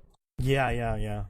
But in PlanetSide 1, unlike PlanetSide 2, you have like character classes like in Battlefield. You have the heavy, you have the medic, you have like light assault engineer, all those things. I'd say that's more like TF2. Yeah, I mean same. I would say closer to Battlefield because you level up those individual classes. But you have like turrets and there's spies and stuff. Mm-hmm, yeah, and the thing is, in PlanetSide 1, instead of like picking a class, you could just pick your skills. So you could really customize and make a character you want. Like you could make an engineer that was really good with healing vehicles, but at the same time could cloak. Or you could make like an ace pilot that was also like carry around lots of heavy weapons. That sounds kind of unbalanced. I'm not sure how they did it, but they said it was balanced, like the way you would do it. You could just take the best of everything and make yourself invincible. It's a limited pool, so I think like you would work from what your limited pool is. As you leveled up, you would gain battle rank, and you got talent points, and you would buy the skills that you wanted, and that would stay persistent. Like you would actually strength level up, and you could respec too, but like maybe once a day. Apparently also the weapons were like much more customized for the factions. You and I, we only played as the purple guys. I forgot what they called. Yeah, were the they guys the venue? that have the maybe. Yeah, they had the something. most advanced future weapons. Yeah, they had the space guns and space vehicles. Yeah, apparently like in PlanetSide 1, they actually had like unique weapons per faction. Like a faction called the Venue, they had this weapon called the Lasher that would shoot like a glowing ball, and if you move close to it, it would like lash out these little tentacles, and they would hit you. And they were like specific to the faction, and like so whenever you were fighting against them, you'd have to worry about choke points because they could just have a bunch of guys with that weapon keep firing at a doorway, and like you would just it would be impossible to get through. Right. You know how when we were spawning in vehicles and things like that in PlanetSide, it looks like there was a counter for like it costs like you can't just spawn as many vehicles as you want. You have to actually have like certain points. Like there's the resource points. I'm not sure how you get those. I think you need to be connected to get those. Yeah, you just need to be connected, right? Yeah, and then that like regens or something. And you know how when we were running around, like there were the places that we're capturing were labeled different things. Like one was a biochem lab, and other was like a power station, things like that. Right. Yeah. So in PlanetSide 2, apparently like it doesn't matter what they're called as long as they're connected. But in PlanetSide 1, like actually the bio plant or the power plant would actually have a function. Like if you had a power plant connected to an armor plant on the map, you would have access to tanks. That seems better. Yeah. Actually. So that was one of Ronson's main complaints, that in this game it's just like a random map grab as long as your territories are connected. In that one, there was actually strategy to saying, okay, we got to go capture this power plant so they won't have access to tanks anymore. And that was a lot of like what the unique fun he had with that game. So I don't know. I mean, personally, I thought I had a good time. I don't know about you, X. Yeah, I thought it was fun. I'll probably keep playing it. Mm-hmm. We should try it out some more, and maybe we can come back. It's hard. It's kind of hard. Like I'm just reading verbatim what Ronsu told me, and it's hard for me to like. I can understand what he's saying, but I can't really relate as well because I didn't play PlanetSide 1. Right. Yeah. Same for me. I would like to play it with a bigger group of people, though. Mm-hmm. I think that would be better. Hey, it's free to play. People, join Mumble. Come play with us. Yeah, people. What's your deal? Okay. I think we should move on to the Moviebox pick. We should. Do you want to do Walking Dead before or after? What do you guys think? Whatever. I think maybe after is what you usually do. Okay, we'll do it after, at the very end. Moviebox. This week was my week's pick, and I picked UHF. And if you go back and listen to episode 3 of All Talk, when Darfox made his first appearance, it was his Pile of Shame movie. He had never seen or one of them. Actually, I started watching it, but I didn't think it was funny, so I stopped watching it. So you guys yelled at me. You sound like Rodney. Really? Why? Apparently, Rodney refused to finish this movie. That's what I hear. Rodney, what's wrong with you? This movie is awesome. I don't know. So, Darfox, what did you think when you went back and actually finished So it? for disclosure, I didn't get to watch it for this podcast recording, but I seen it like probably like 6 months ago, so it's relatively fresh in my mind. I kept on watching it, and I eventually did like start to like a lot of jokes later on, and thinking back to the original jokes that I didn't think were funny, they kind of grown on me. So now I would say I am a fan of the movie. Badgers? Is that one of the jokes? No, well, I really like the part when he goes to like the rival affiliate office, and he calls the guy by his first name, and then like everything stops. That's kind of Oh funny. yeah, everything. Because he's such an asshole, he would never be addressed that way. That guy is from Inner Space, right? Yeah, I think so. I like this movie. I've seen this movie so many times. Yeah. Can we just talk about the beginning when he's like lampooning Raiders? Raiders? Yeah. One of my favorite parts of that beginning is so he goes to get the idol, and it's an Oscar. He says fuck it, and then he just throws a sandbag and just grabs it. But when he's running out and the rocks are falling, he gets hit. He's like, oof. Yeah. That's so funny. Because in those movies, they never get hit. Yeah. So he's like obviously pointing that out. It's really smart, you know. It's just they just decided to parody like a bunch of movies, just like how he's done to parody songs. I thought it was kind of weird how they just threw in a music video in the middle of it. But it fit because there's a bunch of random commercials in there too. Yeah, the movie has a plot, but routinely getting like interrupted by like commercials for the programming on their station. Did you like the CG computer graphics effects? Yes, it was great. I wish there would be a video game release that looked exactly like that. I would play it. Totoro's being pretty quiet. I'm sorry. I'm wanting to double check that it's the same guy. Let's talk about Michael Richards as Stanley Spadowski. Who was that? I thought he killed it. Was that the tall, lanky guy? He was the janitor. Kramer? Okay, I was gonna say. Yeah, from Seinfeld. That guy's so tainted now. It's just kind of sad. Yeah, but he killed it in this movie. Yeah, he's really funny. Are you saying tainted because of Kramer or tainted because of... No, because of his racist rant on stage. Yeah. Well, obviously we don't have to talk about that, but yeah, he's really funny in this movie. This is before that. Yeah, he was great. It seemed like it was written specifically for him. Yeah. I like when he's like hostage. He's annoying the guys. Mm-hmm.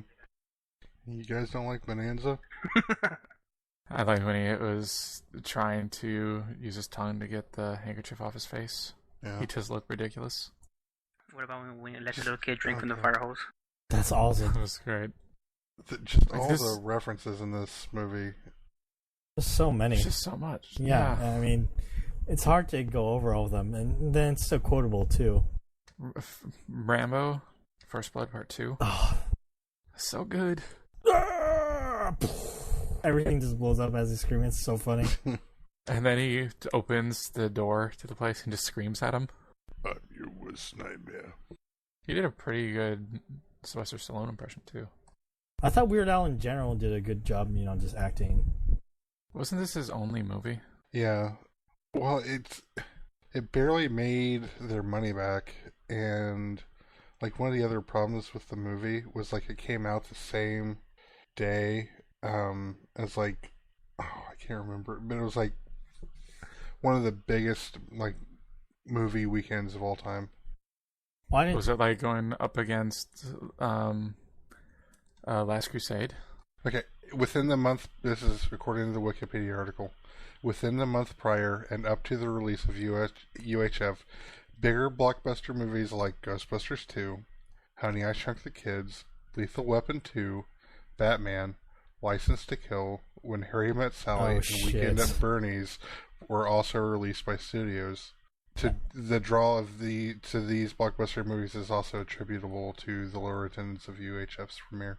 That sucks. This movie should have been delayed. Also, when I saw UHF, I didn't see it in the theaters. I rented it, but if you look at like the IMDb page, that the image that they have there was like the cover art they had for the box, and that looks horrible. It does. It's really bad. If you go to Netflix and you watch it, they have like a redone art, and that's much better. Yeah, I think it's the theatrical release poster. The biggest thing on that poster is the Wheel of Fish. Yeah. Oh, Wheel of Fish, which is so kind good. of funny. Stupid! You're so stupid! I can't do that. How do you feel about being Asian and that character? Yes. It's a thing of the times, you know? I thought it was hilarious. Actually, compared to like a lot of like things like, you know, Short Round from Indiana Jones, or Data from Goonies. It's probably like one of the least offensive things, which is also funny because this is the same guy who was in 16 Candles, which is one of the most offensive things. Yeah, that's just Long Duck Dong is so good. Yeah, his character here is like it's just funny. Okay, my wife's laughing at me because I said Long Duck Dong is so good, but well, now it's recorded for posterity's sake, and someone Snake Dude set this to some music. It will happen now. I fucking hate you. Don't you feel like Victoria Jackson was underutilized in this? She's from SNL, and she didn't get to have any like funny moments. Yeah, speaking of someone else who wound up being fucking crazy, I think Michael Richards might be better than her. Both tainted. I think his reputation might be better because she is nuts. Yeah. It's kind of weird how crazy people were attached to this crazy movie. Fran Drescher was in this movie. Yeah. But not being, as crazy. Fran Drescher as she was. and Billy Barty. Well, I was thinking specifically the nanny. Yeah. So she wasn't playing the character from The Nanny. Mm-hmm. Yeah. But let's talk about some of the TV shows they come up with, like Raoul's, Magic Kingdom, or whatever it is. Wild Kingdom. Wild Kingdom was so funny. I think so. And Bowling for Burgers and Strip Solitaire. Gandhi 2, and like Conan the Librarian. Yeah. So these are they're so good. Wheel of Fish. Practical Jokes and Bloopers. So it was a Town show Talk. called That's Disgusting. Fun with Dirt. Eye on Toxic Waste. Secrets Town of the Talk. Universe. What was the one that had Weird Al as like the talk show host? Town Talk. That was And then Town he- Talk. And then he would get beat up. Yeah. That was it. You sure? Yeah. I thought that was the Positive. second one. 'Cause I know Town Talk was the first one, but okay. Because he's being a parody of like Donahue there. Right. Because, or was it Geraldo that got like punched in the face? No, well, I thought Town Talk was the one where he had the shop teacher that cut his finger off. No, that Phillips, was before they got popular, right? Yeah. Yeah, but I thought that was called Town Talk. Oh, maybe it was. I think it was, but yeah, that was before they got like super popular. It was. What a good movie. I think Liquid called it like a dumb, fun movie. It's a good way to describe It it. is. Yeah. Just call me Mr. Butterfingers. This is the only movie he's approved of in like 8 months. Whatever. Boy, we don't is do this my for him. face red. Yeah. Because it's covered in blood. I guess that's it for you, Jeff, unless you guys have anything else to say. Lesbian Nazi hookers abducted by aliens and forced into weight loss programs. This week on Town Talk. I zoned out for a bit because I was reading the Medicare thread. But did you guys Of course you are. did you guys mention the end where like the guy becomes an alien and goes to his own planet? Oh yeah, that was. This movie is just so random. I want to know why Rodney turned it off, but I guess I can understand. The first half is not as good. Like, it kind of slows down. It's a product of its time. It's like you have to be in the mindset of it being just a ridiculous parody of like television in the 80s. Well, it's a Maybe he was expecting a movie that flowed like a movie. It's a movie version of like the Weird Al album. It's just silly and referential and parodies. This movie is like YouTube with a plot. Like, it just goes from skit to skit to skit. Yeah. That's a good way of putting it. Yeah, it's like as if they just sat around and said, "Hey, it'd be funny. Hey, it'd be funny." And then said, okay, put it all in. Yeah. Yeah. All right, X, do you have a choice for next week? It is, and it's a pretty well-known movie. You guys have probably all seen it, but I have not, so I'm picking it. And it's not what you're thinking, because I know you guys. Everyone knows I haven't seen The Exorcist, but I'm not picking The Exorcist. I'm picking Butch Cassidy and the Sundance Kid. You know what? I have not seen that either. I have it on Blu-ray. I think that means Darfox is the only one who's seen it, because I've never officially seen that.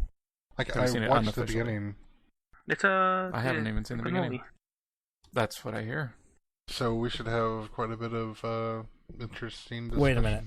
Does this movie have this really random scene where they're on a bike together and they Yeah, raindrops keep falling on my head. Yeah. Spoilers. It's early. Sorry. That's like a really famous scene. Spoilers from this movie from 1969. Why have you seen it? I have not seen it. Dakazu, have you seen it? That you brought up the scene? No. But I remember hearing about that. Well, this movie is I famous know. for like another scene, but I guess I won't bring it up because that would be spoilers. I know Are you talking about that. the end? The end and also another scene. Okay.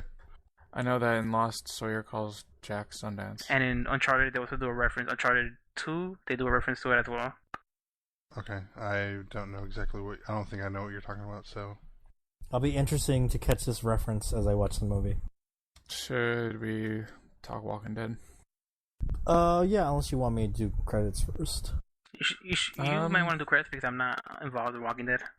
You're gonna go buy Vice and go update the Metal Gear thread tomorrow? Maybe. Well, no, whatever. I'll stick around if I don't mind. Do you think that's Psycho Mantis?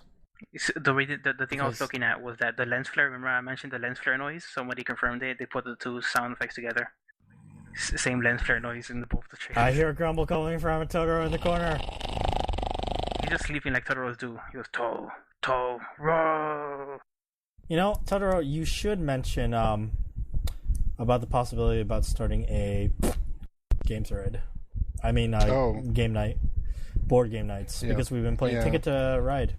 Yeah, we've been playing a lot of Ticket to Ride on Steam, which, if you've not played it, it's a hell of a lot of fun. It's, both on the board game version, the Steam version, iOS. I mean, any version of the game is fun, but we definitely hang out a lot in Mumble and play the game. So, check out the forums here later on after this show is posted, and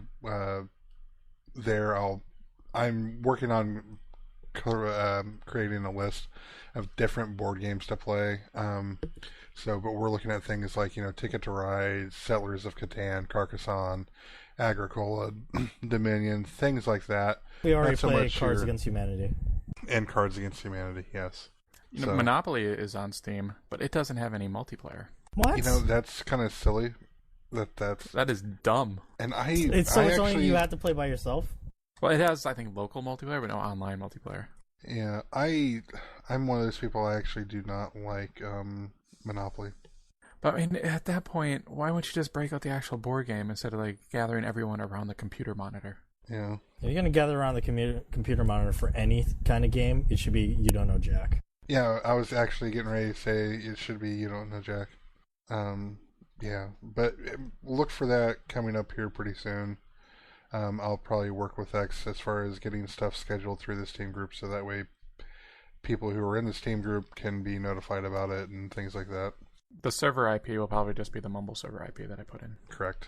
Yeah. But we'll figure stuff out. We'll hopefully we can get enough people that, even if we are, even if we get kind of an odd number of people, that it's, more than 5 or 6, for a game, that, maybe we can break up into a couple different groups. Well, yeah, most of those games only serve up to 5 anyway, so. You could have a tournament where you take the winner of each game and then put them head to head. Right, or do things like where we do a little bit more casually as well, where we just kind of, rotate around and play with different people that way, that way we're, if people want to come in and play, that they feel included, because community is awesome. All right. So yeah, check that out on the forums. Yeah, and well then, thanks for listening to this episode. Thanks to special guest Tumble for joining us this week. If you enjoyed this podcast, please donate to the official Geekbox Mumble server, where we hang out. And we're going to be playing board games and play other video games and watch things like the VGAs together. It's a fun experience. If you'd like to participate in our podcast, send a PM to Mr. X Totoro or me, Dakazu, at Geekbox Forums at forums.geekbox.net. You can also just ask us here on Mumble, or maybe we'll ask you to join. Follow us on Twitter at alltalk podcast, or email us questions at podcast@alltalkpodcast.com. You can find us on iTunes, Zune, and Stitcher. And don't forget to listen to the other podcasts, including the Geekbox, Comic Conspiracy, Comedy Button, and Good Job Brain as well. That just about wraps it up. Stay tuned for after the outro for some Walking Dead TV spoiler talk. All right? I love you. Project loves you too. No.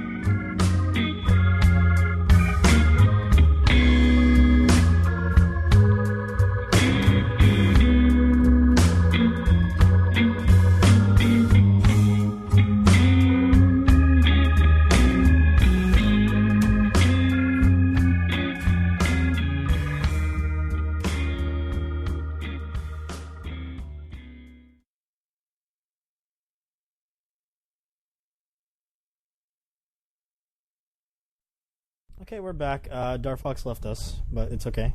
Mr. X is still here, and so is Totoro. I am. Let's talk about the mid-season finale of Walking Dead, and just in general, Walking Dead, the TV show, how awesome this season 3 has been. This is going to be spoilers aplenty. You have been warned. Yeah, and probably talk also a little bit of the comics as well. Mm-hmm. So, the most significant thing was they brought Tyrese in. Yeah, I actually had that spoiled for me because I was looking at some site and it said that Tyrese has been cast and he's going to be in 2 episodes from now. Yeah, Kevin was actually in here, and he was like, "Oh yeah, Tyrese is going to be. They're going to introduce Tyrese." I was like, "You fucker!" The hell? What a jerk. But yeah, Tyrese is in the show. And he's the guy from The Wire. I think he played a character maybe named Cuddy? Yeah, that's what I thought. I don't know. I've not seen it, but I've seen other people comment that it's Scotty from The Wire. Well, he's not rolling around with his daughter and the daughter's boyfriend, that's for sure. It looks like that woman is like... Do you think she's related to him, or... Maybe his sister.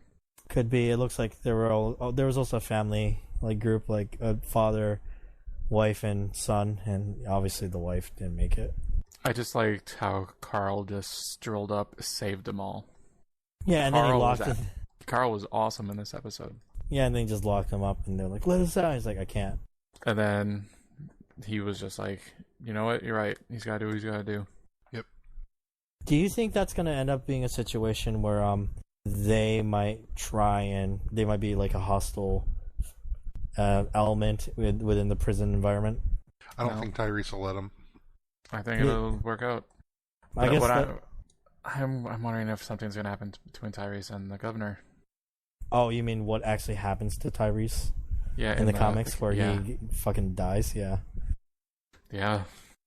It's hard to say. Off. We've only seen the governor really brutally murder one person, and that was like when he went up to the army guys and he's like. Yeah, he's not so bad. We've only seen him brutally murder one person. Compared to the governor in the comics, though, like you guys have mentioned. Yeah, I think he's way worse in the comics. I guess if anything, I'm sure Daryl and Merle? Merle are going to make their way back to the prison, and that's going to be like the tension.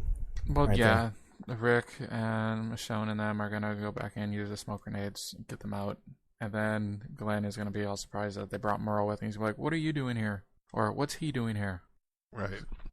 Oh shit!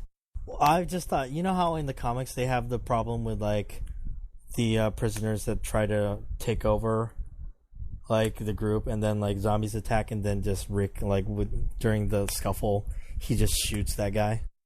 Yeah. What if Rick shoots Merle? Daryl won't like that.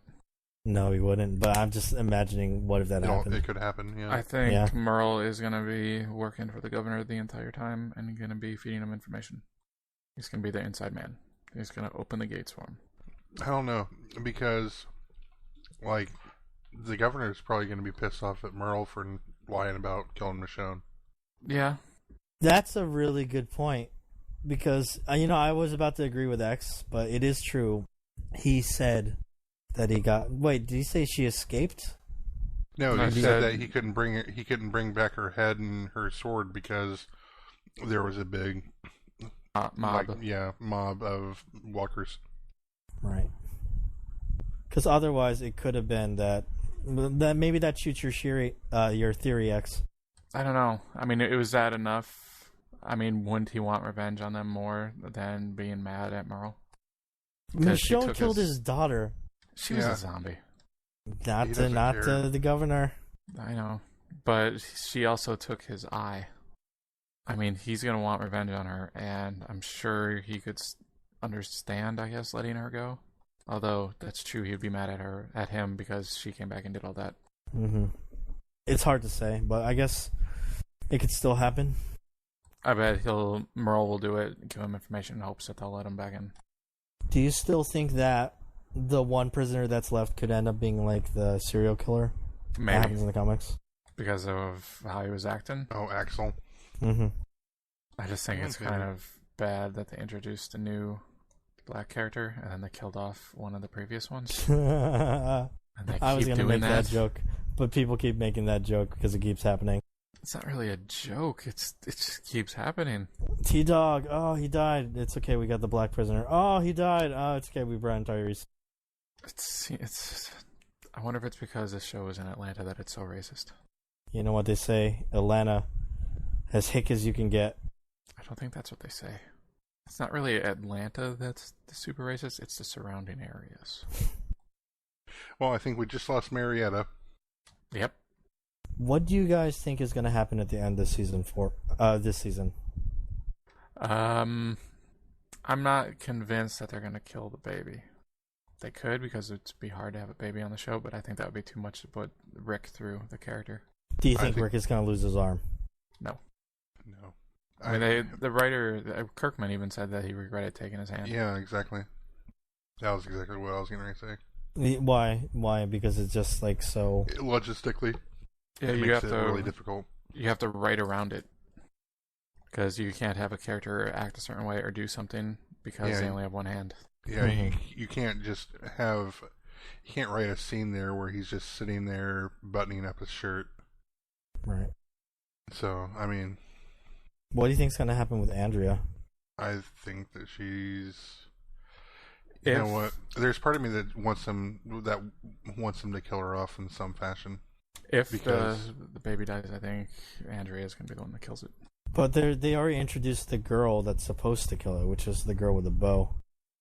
Was it? No, it was a gun. No, but the girl with the bow at the governor's place when Andrea's on like watch duty. I believe her character is that character. The one who can't hit the broadside of a barn. I'm not too worried about it in that case. Yeah. I'm pretty sure. I need to double check. Let me double check. So then doesn't she then turn and shoot the governor? Yes, that's what happens in the comics. Yeah, because she realizes what the governor is having them do, and then she says, "What are you doing?" And then she shoots him. Oh, the other thing is that there's the doctor that helps him escape. Do you think that could be the one dude doctor that was the guy from Rubicon? Maybe. With the glasses. I didn't watch Rubicon. That was a good show. But he did make the zombie-proof sleeves on a jacket. You remember that from the scene? Yeah, kind of. They were getting the zombie out of the hole, and then it tried to bite him, but then he had his sleeves wrapped in duct tape so the zombie couldn't bite him. Duct tape. Fix anything. Okay, I was wrong. Sorry. It is not the same character. Okay, then. But yeah, I mean, I could see them killing Judy, and that would kind of put them to where I think they need to be. So they'll end with, like, them getting, like, run out of the prison. Yeah, I think that this season ends with the "We Are the Walking Dead" speech. That's before they get run out, then. Well, I think that's what they that's just. I think that's how they end the season. You know, be it wherever they.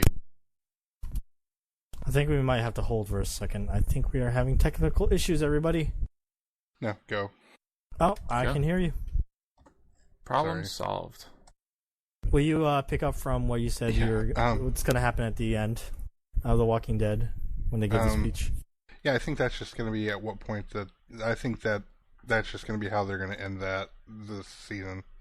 You know, be it if they are run out of the prison, if they are not run out of the prison, whatever bad shit is going to happen at the end of the season, which bad shit's going to happen at the end of the season. It's just the way it works because it has to set up, whatever's going to happen next for them. But I think that's going to happen then. I definitely think Merle and Daryl, they get out of Woodbury somehow. I seriously want something bad to happen to Andrea because I think that I know it's been said many times, many ways, that she's just horrible in the show, even though she's just so completely awesome and badass in the comics. It's so weird how they just completely changed her. Yeah. I almost have the gut feeling that they might kill Glenn. That early? Yeah, it feels weird, like it would be weird, but I feel like they might kill Glenn. I definitely felt it watching this episode. I don't think they will. At least not yet. But I don't know. I'm just really anxious to see where they take it and where they go with it. It'll be good. I don't think Merle makes it out of the season, though. Although I do think that actor is the best actor on the show. Rooker is great. So do you think, with my theory, the same, like, he'll be killed off by Rick? I think Daryl will kill him. No way. If he has to. If it comes down to between Merle surviving and everyone else surviving, I think that Daryl would kill Merle. I think Rick is gonna kill him, and then it's gonna be established that Rick is kind of turning into like this, like just fucking walking, like really kind of more horrible person than we thought he initially was. He has been broken. Or Daryl's gonna find out that Merle sold them all out, and then he's gonna kill him. Or Merle is gonna try to kill Rick or someone, and Daryl is gonna have to kill Merle to save him. And Daryl will do it because he's awesome. I guess we'll see. All I can say is this season has been fantastic. I can't wait for new episodes. Yeah, February.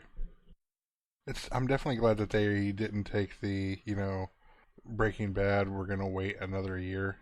Yeah, that between halves of the season. Because that's just, oh god. They can't afford to with Carl. Well, they shouldn't be able to with Walt Jr.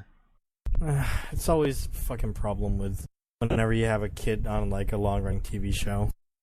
They're gonna have a problem with like the Game of Thrones as well. Yeah, that comes back in April, right? I think so. I'm looking forward to that. I just, oh god, if wish list for the new year is that Joffrey dies. I don't know. I've not read the books, but I have not either, and I don't want to because I think it'll ruin the show. Yeah, but I want Joffrey to die. I didn't realize how old those books are. My brothers were reading those like when we were in high school together, like so long ago. Can you imagine having to wait that long to get new books? Jesus. At least you get a new Walking Dead every month. That's true. Most of the time. Alright, I think that wraps it up unless you guys have anything else to add. No, I'm just dear Robert Kirkman, Glenn Mazzara, and Greg Nicotero, and all come back and keep up the pace and the quality of this the first half of this season. Yes.